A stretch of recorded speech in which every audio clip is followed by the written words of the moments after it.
C'est le dernier week-end de février et direction San Antonio, une ville à peu près 6 heures de route au sud de Lubbock.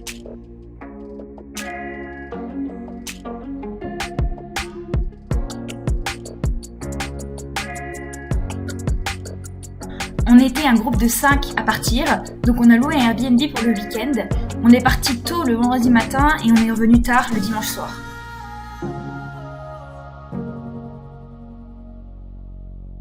Dès qu'on s'est installé au Airbnb, on s'est empressé de repartir pour le centre-ville de San Antonio pour explorer le Riverwalk. Le Riverwalk est l'attraction touristique numéro 1 du Texas. C'est un chemin piéton aménagé le long d'une rivière qui passe en plein centre-ville de San Antonio. C'est très très sympa pour s'y balader, ne serait-ce que parce que c'est bien aménagé, il y a de la verdure et c'est vraiment beau. Mais le soir, il y a tous les bars et les restaurants qui ouvrent et qui amènent une vie et une activité qui sont super cool. Comme vous le voyez, la météo était pas magnifique, c'était plutôt nuageux. Bon après, comme San Antonio est quand même bien au sud de Lubbock, il faisait quand même plus chaud et plus humide, et au final il n'y avait pas beaucoup plu, donc c'était pas mal, franchement pas mal.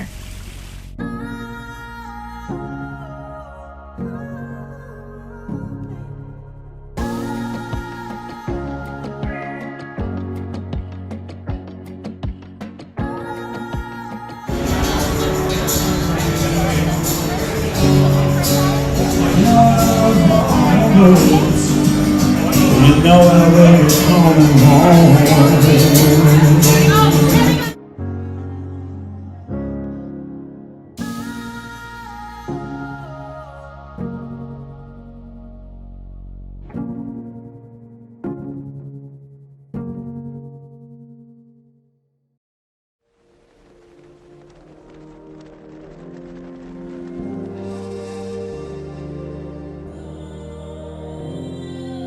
Le soir venu, c'est l'heure de faire une visite guidée sur le San Antonio hanté.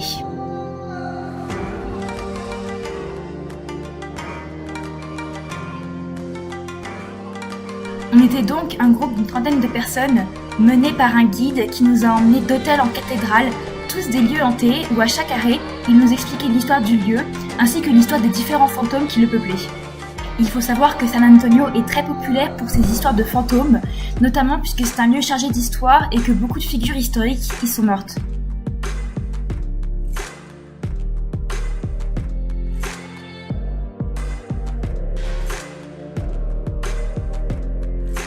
En arrivant devant la cathédrale de San Antonio, il y avait un spectacle de son et lumière qui était projeté. Alors ça casse un peu avec l'ambiance fantôme, mais je vous laisse profiter du spectacle.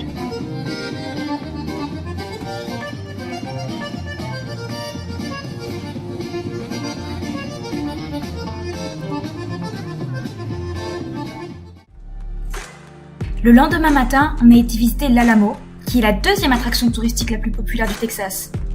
C'était un fort militaire où des résistants texans qui voulaient l'indépendance de leur État se sont fait massacrer par l'armée mexicaine.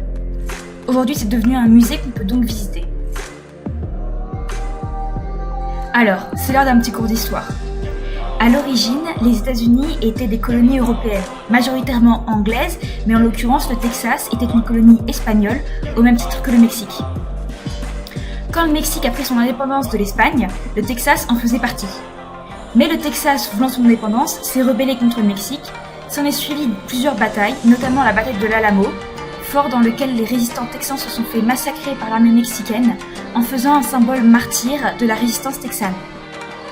Le Texas réussit finalement à repousser l'armée mexicaine et à obtenir son indépendance. Il restera indépendant une dizaine d'années avant de rejoindre les États-Unis en 1845.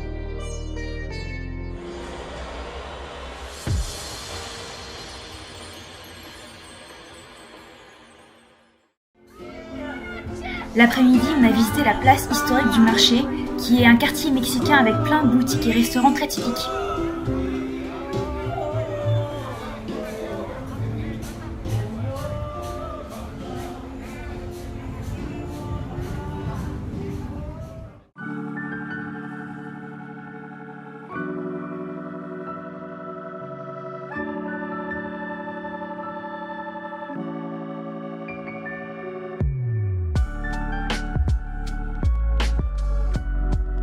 Le soir, on a fait un tour en bateau sur la rivière du Riverwalk et un bref passage dans un bar où on a bu de la bière verte colorée pour la Saint-Patrick.